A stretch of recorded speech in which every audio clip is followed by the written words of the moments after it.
All right, so welcome back, people, to MG Sports TV. We are here with two interns from the JFF Live. First, I'm going to let them introduce themselves to you. They're not from here. Let's hear. Can you introduce yourself to the people?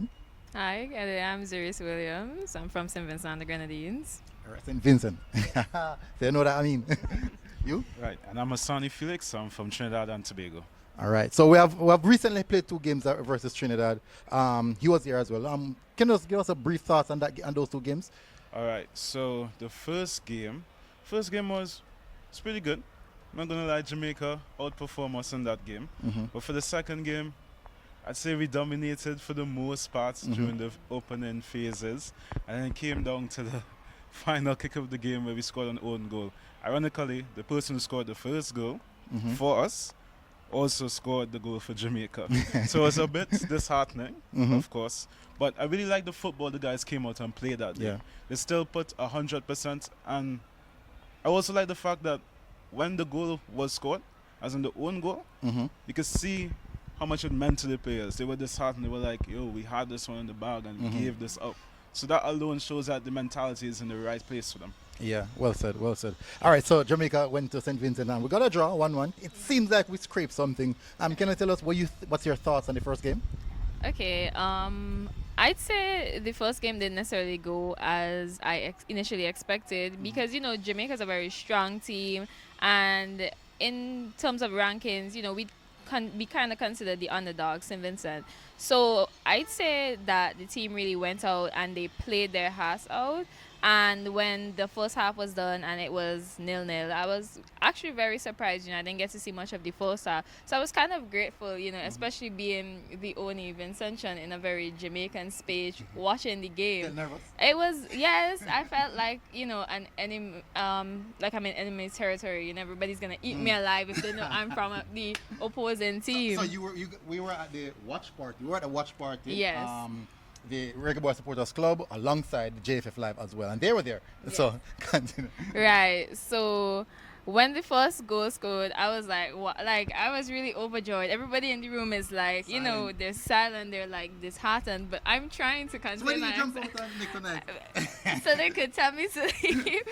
But I was really happy, and that's one of our stronger players, Oalex Anderson. That was a really good goal from him. And, as the clock is ticking down, I'm like, like, it's tense. I'm like really hoping that we could end this game on a 1-0. But Hassani had to remind me that was the same fate for Trinidad. It would probably be the same fate for St. Vincent. And we were so close. When I saw that they added 7 minutes, I'm like, 7 minutes is so much time. Like, you can't really do the most in 2 minutes. You could do a lot in 5 minutes, but in 7 minutes you can take back the game. Yeah. And they did. And when I saw that foul in like the last 15 seconds, I just knew. I just knew, oh my God.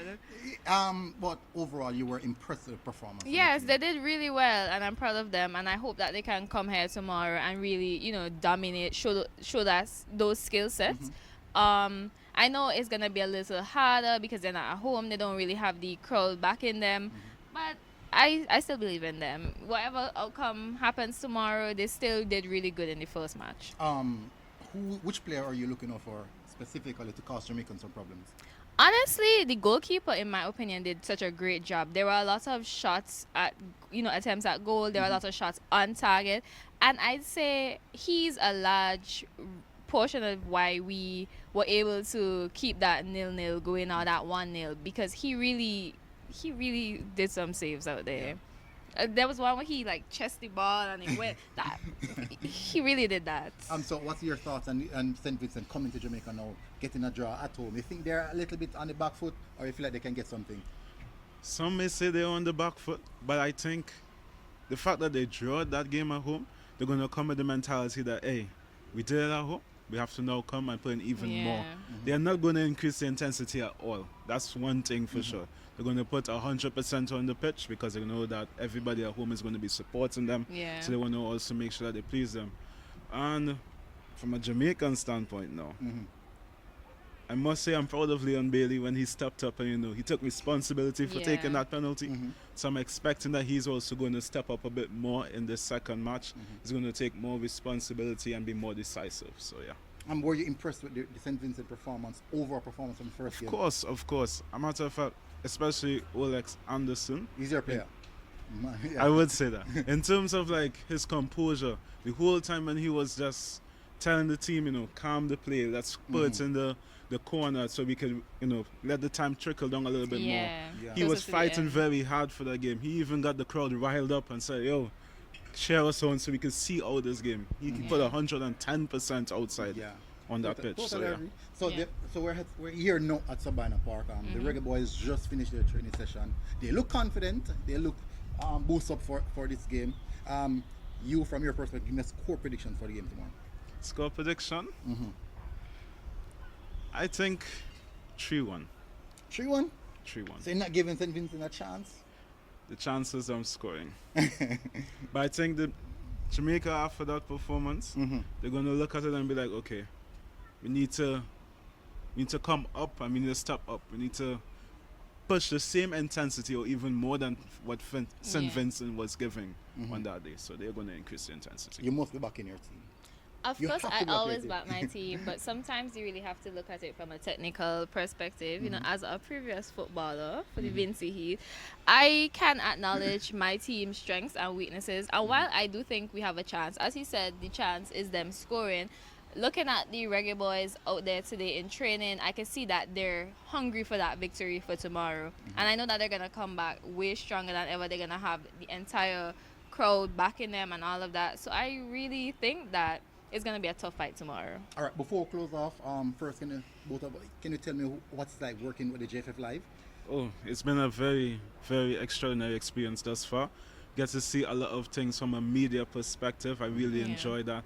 I like getting up and personal with the players a little bit, Just the whole atmosphere, being there, seeing everything is just amazing. Your perspective, because as they said, go close to the players. You're going up against some big players, some big names out Yeah. there. Like, the global names. And what's it like for you? I Also think- working with the JFF Live and going up so close to the players. I think it's a great experience, especially coming from my background in football. It's like I'm getting to experience it from a larger perspective. I'm getting to see the wider aspects of it and even the technical. I enjoy the technical side. As much as I love to play, I enjoy the background aspect of it, what actually goes into making the games happen, the content, the coverage, all of that. I really enjoy it. It's been great. Yeah, and that's good. So from your perspective, going to school, studying media, all this type of stuff, what's the difference in studying versus on the field, on the area, on the ground working? I think that the applications that we learn in school, while we do have practical applications, it's still relatively textbook and theoretical. But when you're out in the media space, everything is just like pace, and you kind of just go with the flow a little more. School is very structured, but here I get to apply a lot of things that I pick up outside of what I learn, and even some of the things I do learn in school. So it kind of just overlaps in a good way. From your perspective? I definitely agree with Zuris when she said that. It's a bit, well, not just a bit, a lot more practical when you come out here and you apply the things that you learn in school, Yeah. but also specifically from a journalism point of view. You'd understand that based on the media house that you're working with, it would determine the way how you carry about yourself, the type of questions that you ask. Yeah. You learn that in journalism, you have to be always unbiased, you have to have a perspective that has, very, very neutral. But if you're working in the in-house media, certain things you have to portray the team in a certain way, Yeah. and those things, it really opens up your perspective in terms of what we have learned so far. All right, so I won't put it on it, but I won't put it on the target as yet. So I'm going to let you guys marinate a little bit in the journalism world. And you guys have learned well. You guys work really, really well. So for now, for me, my prediction, I'm going to go maybe 2-0 Jamaica. No, Okay. I think St. Vincent has the potential to score. I really believe I they have really potential think to score. so too. But your scoring is a pretty good one. I'm going to say 3-1. 3-1 is that's a very good prediction. But for now, thank you for coming on. Thank you for having us. for coming on. Thanks All a right, lot. people, stay tuned. Remember, subscribe to Bye. JFF Live. You know what I mean? We go.